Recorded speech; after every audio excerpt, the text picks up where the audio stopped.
le Seigneur, peuple de Dieu, partout au monde où vous nous suivez, nous vous saluons au nom de Jésus-Christ.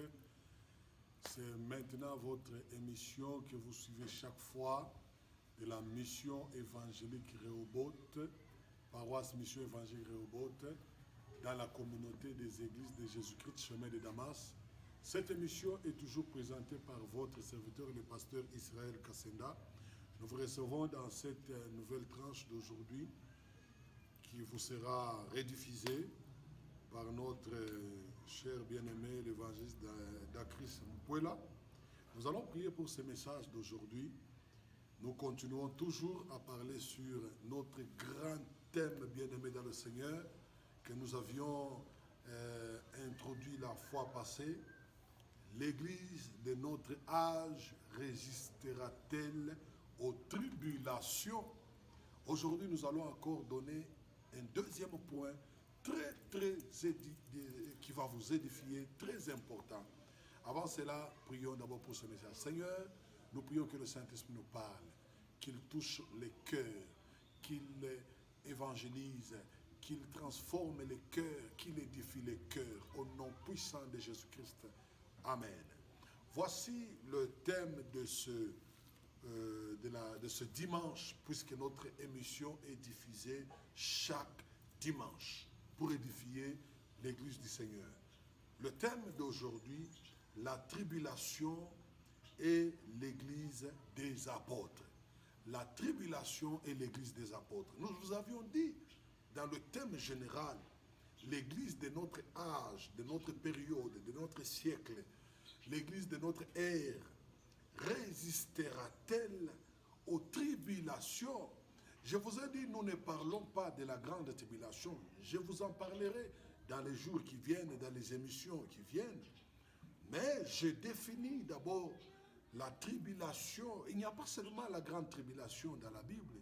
Il y a la tribulation qu'on appelle une pression, une oppression, persécution, tourment provoqué par l'annonce de l'évangile ou trouble survécu lors de l'évangile, lors de l'œuvre du Seigneur.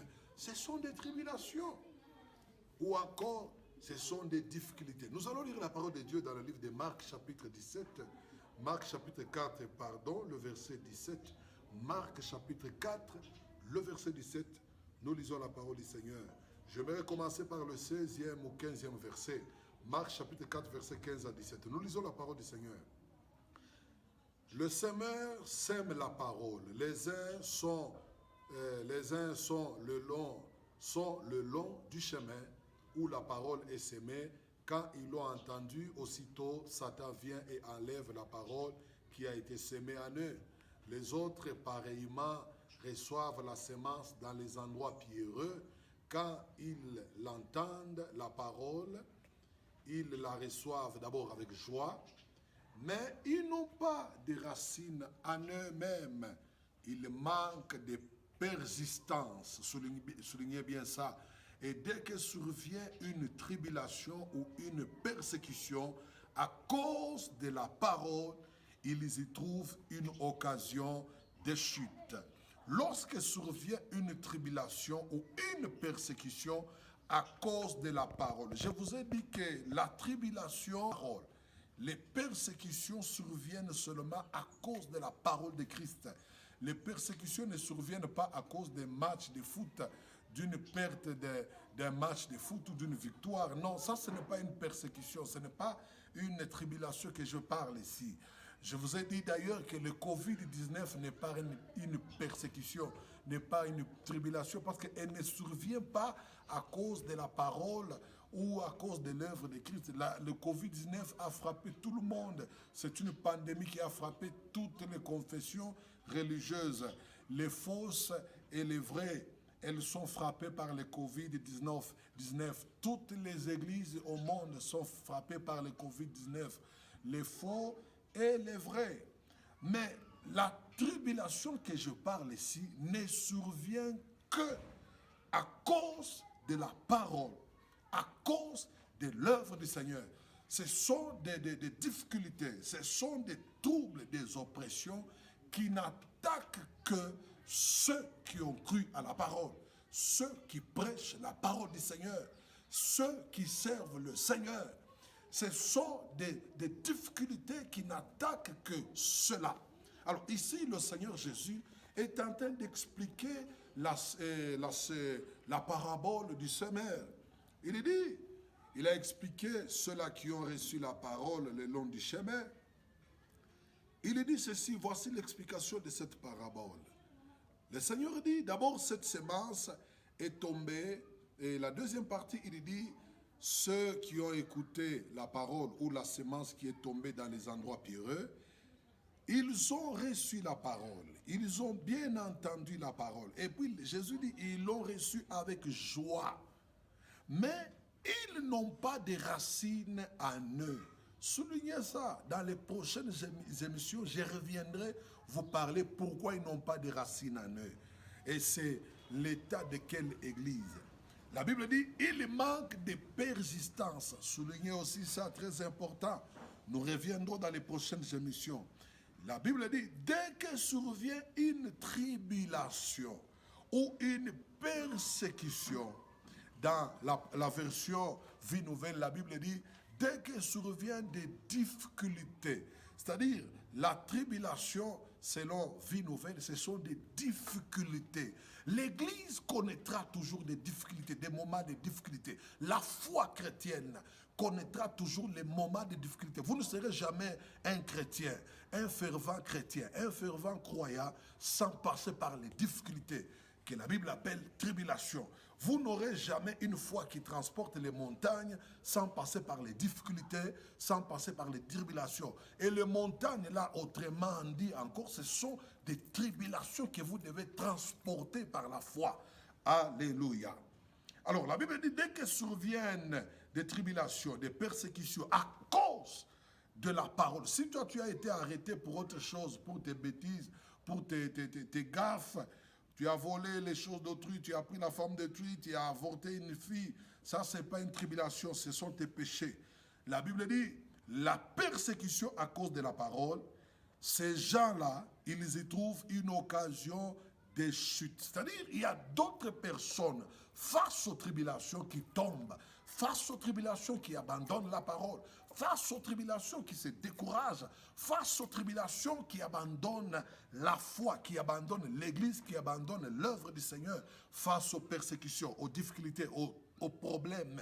Regardez ce que nous vivons cette période ici. Ça fait déjà 2 ou 3 mois, depuis le mois de mars. Les églises sont fermées à cause de la pandémie, qui n'est pas une tribulation. Mais combien de chrétiens ont abandonné la foi? Combien de chrétiens ont régressé? Parce qu'ils ne viennent pas au culte, parce qu'ils ne viennent pas à l'église. Ils ont abandonné. Mais je vais vous montrer la tribulation et l'église des apôtres. Comment l'église des apôtres a survécu à toutes les tribulations. Comment cette église résistait aux tribulations par rapport à notre église, aujourd'hui.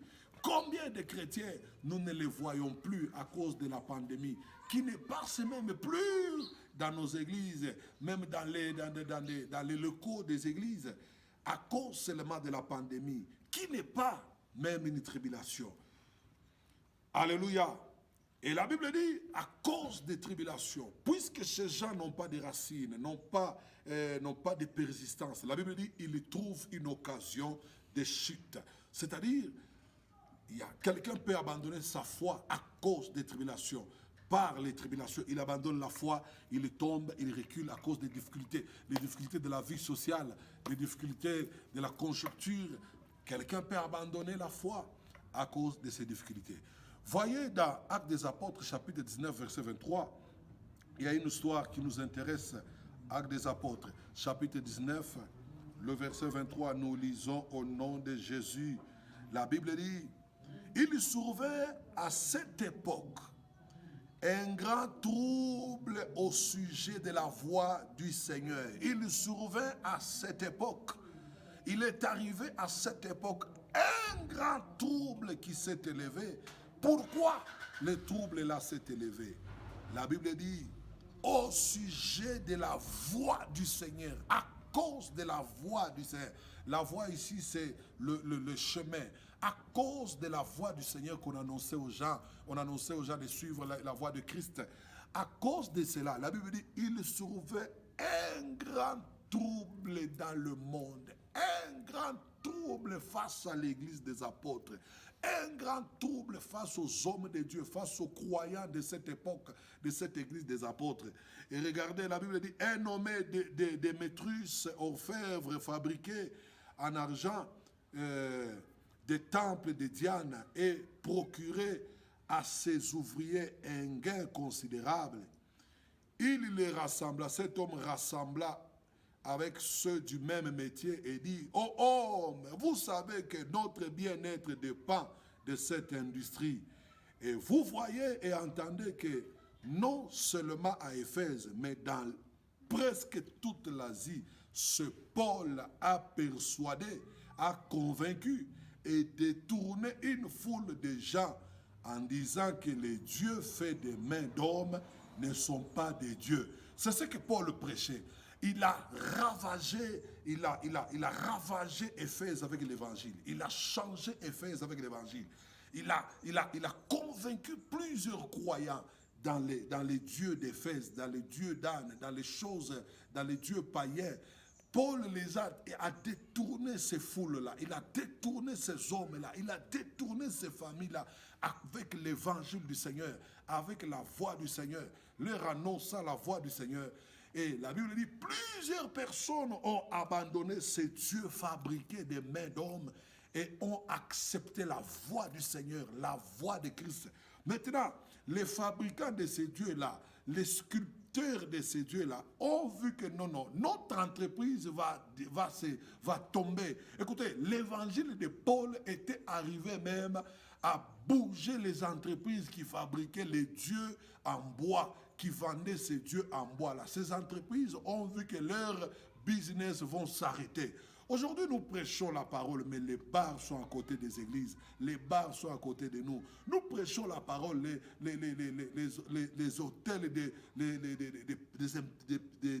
des putes sont à côté de nous. Et qui ne ferment même pas, qui continuent toujours. Je me demande, est-ce que cette parole-là a-t-elle l'impact sur ces entreprises des païens? La parole d'aujourd'hui là a-t-elle l'impact, où est les retombées de la parole sur les bars, sur les boîtes de nuit? Nous prêchons, il y a une église à gauche, il y a une boîte de nuit à droite. Il y a une église à gauche, après 3 boîtes de nuit. Et qui font même les pleins, puisque même l'église. Je me demande où est la parole que nous prêchons. Mais regardez Paul, à lui seul, il a amené l'évangile à Éphèse. Il a touché des milieux au point où cette entreprise ici, cette industrie ici, devait fermer les portes. Alors ces gens-là ont soulevé toute Éphèse, ont soulevé la population d'Éphèse pour agresser Paul, pour maintenant attraper Paul parce que leur entreprise devait fermer. Bien aimé, où sont des prédicateurs comme de Paul qui pouvaient évangéliser, gagner des âmes au point où les bars devaient fermer, les boîtes de nuit devaient fermer. Aujourd'hui, même les églises ferment, les boîtes de nuit ferment à cause de la pandémie. Mais Paul, à lui seul, avec l'évangile seulement, les boîtes de nuit devaient fermer. Les industries qui fabriquaient des dieux en bois devaient fermer. Les temples de Diane. Diane était la déesse qu'on adorait à cette époque, la déesse de beauté. Ce temple-là devait fermer à cause de la parole de Paul. Alors, cela a provoqué un trouble farouche à Éphèse. Malgré ce trouble-là, les apôtres ne fermaient pas l'église. Les apôtres n'abandonnaient pas la foi. Les apôtres résistaient toujours. Chose que nous ne voyons pas aujourd'hui. L'église des apôtres était capable de résister à toute tribulation. L'église des apôtres, c'était une église déjà était engagée. Les gens avaient accepté Christ. Ils ne voyaient même pas que leur vie valait plus que la foi en Christ. Leur vie valait plus que le salut en Christ. Paul était même prêt à mourir. Lorsque vous lisez dans Actes des Apôtres, chapitre 20, le verset 23, je ne vais pas lire, je n'ai plus le temps. Actes des Apôtres, chapitre 20, le verset 23. La Bible dit, pendant qu'il priait, le message est sorti que Paul sera arrêté à Jérusalem où il veut arrêter, où il veut se rendre pour prêcher la parole du Seigneur. Et au verset 21, la Bible dit, chapitre 21, verset 4, la Bible dit, un homme appelé Agabus, il est arrivé, il a prophétisé. L'homme à qui appartient cette ceinture, il sera arrêté, il sera lié. Les Juifs, les pharisiens vont les lier, les pieds et les mains. Alors, les frères, les confrères de Paul ont commencé à lui demander de ne pas se rendre à Jérusalem. Ils l'ont même supplié qu'il ne se rende pas à Jérusalem. J'ai aimé la parole de Paul. C'est dans Actes des Apôtres, chapitre 20, verset 23. Il dit, de ville en ville, de lieu en lieu où je me rendais, l'Esprit du Seigneur m'avertissait sur les tribulations qui m'attendaient partout où je devais aller. C'est-à-dire, le Saint-Esprit l'avertissait même sur les différentes tribulations qu'il attendait. Et alors, lorsque ses frères l'ont dit de ne pas s'y rendre, regardez comment Paul a réagi. Il dit, pourquoi me brisez-vous le cœur en m'interdisant de ne pas se rendre à Jérusalem? Pourquoi vous me brisez le cœur avec vos larmes, avec vos pleurs? Je suis prêt non seulement pour être arrêté, pour être lié, mais je suis prêt aussi pour mourir à cause du Seigneur. Oh, combien d'hommes de Dieu peuvent dire ça aujourd'hui? Combien d'églises peuvent dire ça aujourd'hui? Combien de croyants peuvent dire ça aujourd'hui? C'est la chose que nous, les prédicateurs d'aujourd'hui, nous n'avons pas amené dans nos fidèles, dans nos églises. Amener des gens au point d'accepter la mort au nom du Seigneur. Au point d'accepter le péril au nom du Seigneur. C'est ça l'église des apôtres. Ils ont tellement eu la foi en Christ au point de perdre leur vie. Ils ont tellement cru au Seigneur et leur vie ne leur disait plus rien. Ils ont tellement tout donné au Seigneur. C'est là où l'apôtre Paul dit, la mort met un gain. Imaginez quelqu'un qui croit que la mort, lui, c'est une victoire. Alléluia. C'est ce qui manque à notre église d'aujourd'hui.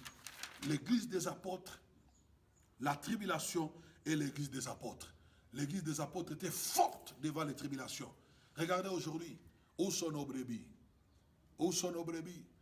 Toutes les églises au monde, l'effectif a diminué.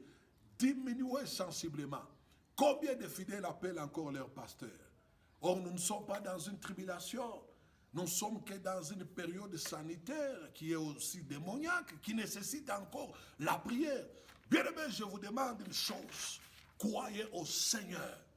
Aucune tribulation ne va vous vaincre si vous croyez au Seigneur. Le Seigneur vous fera grâce dans les difficultés, dans les moments difficiles, dans les moments de pression, de persécution, même dans les moments de crise sociale. Le Seigneur ne vous abandonnera pas. Il a dit lui-même, je serai avec vous jusqu'à la fin du temps. Que le Seigneur vous bénisse. Dimanche prochain, nous allons encore parler de la part du Seigneur. Amen.